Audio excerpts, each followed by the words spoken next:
ప్రజావానికి ఎందుకు వచ్చిరమ్మా? ఇల్లు double bedroom గురించి వచ్చిన సారు, నా ఇల్లు రాలేదని వచ్చి అప్లై చేసి మళ్ళీ మొన్న వచ్చి ఇచ్చిపోయినా, మళ్ళీ వచ్చిన మళ్ళీ ఇప్పుడు అక్కడ కలెక్టర్ ఆఫీస్ కోమంటారు సార్ వాళ్ళు. ఏడుస్తున్నావు ఎందుకమ్మా? మరి ఎంతగానో తిరగాలి సార్, తిరిగి పోయి వద్దాము, ఇది అయిపోతుంది. ఆపరేషన్ అయినా మంచిని, పెద్ద ఆపరేషన్ అయినా మంచిని, ఎంతగానో తిరగాలి ఆఫీసులో చుట్టూ. అదేదమ్మా నేను అనేది ఏంటంటే, ఇప్పుడు ఇక్కడికి ఎన్నిసార్లు వచ్చిర్రు? ఇక్కడ ఇప్పుడు 3 సార్లు వచ్చిన. 3 సార్లు వచ్చిర్రా? మన మంత్రి కానీ ఎమ్మెల్యే కానీ ఎవరైనా కలిసిర్రా? ఇప్పుడు ఏ మంత్రి లేడు, ఎవరు లేరయ్యా ఆ బస్తీకి. ఇప్పుడు ఎవరు లేరు. కేసీఆర్ గవర్నమెంట్ లో డబుల్ బెడ్రూమ్ ఇచ్చిర్రు, అదే కాగితం వచ్చింది. ఇంకా మళ్ళీ ఇప్పుడు ఎవరు లేరు, ఎవరు లేరు అంతే. అదే అలర్ట్ చేస్తలేరు, అలా చేస్తలేరు బిడ్డ. చేసినప్పుడు నేను ఎందుకంట మరి ఎట్లా బతుకుతురమ్మా? మరి ఇల్లు లేదు ఎట్లా మరి మీకు? ఇక ఎట్లా బతకాలి, గట్టనే ఉండాలి, కిరాయిలకు చావాలి, చచ్చిపోతున్నాం. ఇంకేముంటుంది, కిరాయికి ఉండాలి, కష్టం చేసుకున్నా కానీ ఏదో. అంటే మీకు ఏంది కాంగ్రెస్ ప్రభుత్వం వచ్చిందే పేదల కోసం అన్నారు. ఇక బియ్యం ఇస్తుండు, బియ్యం అయితే తింటున్నా బిడ్డ. సన్న బియ్యం వస్తున్నాయి, బస్సు తిరిగిపోతున్నాం. 2 అయితే పోతున్నాయి. పోయినాయి చెప్పాలి, లేనివి ఎందుకు చెప్పాలి, ఉన్నాయి చెప్పాలి. ఇల్లు ఇయ్యలే ఇంకా బిడ్డ, ఏడిచ్చినా పోతాను. ముసలోడు కాలు చేతులు పడిపోయినాయి. దానికి బాధ, కష్టం చేస్తే నాకెందుకుంటుంది ఇవంతా బాధ. ఎవరు పెళ్లి చేసుకొని వాళ్ళు వెళ్ళిపోయారు కొడుకులు. నా కొడు పెడతాడు పువ్వా, ఆ బియ్యం వస్తే ఉడకబెట్టుకొని తింటున్నా. అంతే, పనులకు ఏం పోరు. ఇక చేతులు అవుతుందా, ముసలి కాలు చేయి పడిపోయారు. 2 నెలలు.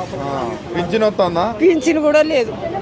అప్పుడు అప్లై చేసినా రాలే, ఇప్పుడు కూడా చేసినా రాలే. హ్యాండిక్యాప్ సర్టిఫికేట్ వచ్చినా కూడా ఇస్తలేరు. మరి ఎట్లా మాట పింఛన్ రావట్లేదు, ఇటు ఇల్లు లేదు, చేయలేనైనా మాకు ఏం చేయలేదు.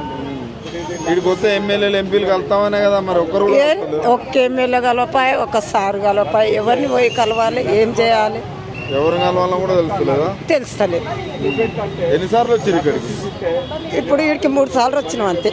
3 సార్లు ఏమంటారు ఇక్కడ మళ్ళీ అక్కడ? ఇప్పుడు ఏమంటుండే, ఒకసారి గట్టిగా అడిగిన. ఇప్పుడు నేను అడిగితే నువ్వు కలెక్టర్ ఆఫీస్ పోయి ఇది పెట్టమ్మా అని చెప్పి ఇప్పుడు చెప్పిండు సార్ గట్టిగా.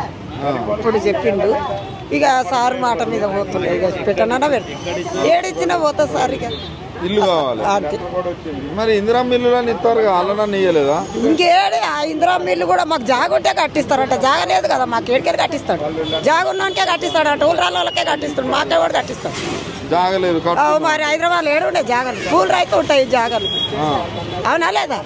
నా ఓటు హక్కు ఇక్కడనే ఉంది, నా ఓట్ల లిస్ట్ ఇక్కడనే, నా ఆధార్ కార్డు ఇక్కడనే, నా బియ్యం కార్డు ఇక్కడనే ఉంది. ఇంకేం చేయాలి, అన్ని ఇక్కడనే ఉన్నాయి. నాకు ఏడ నడుస్తుంది, ఏం లేవు.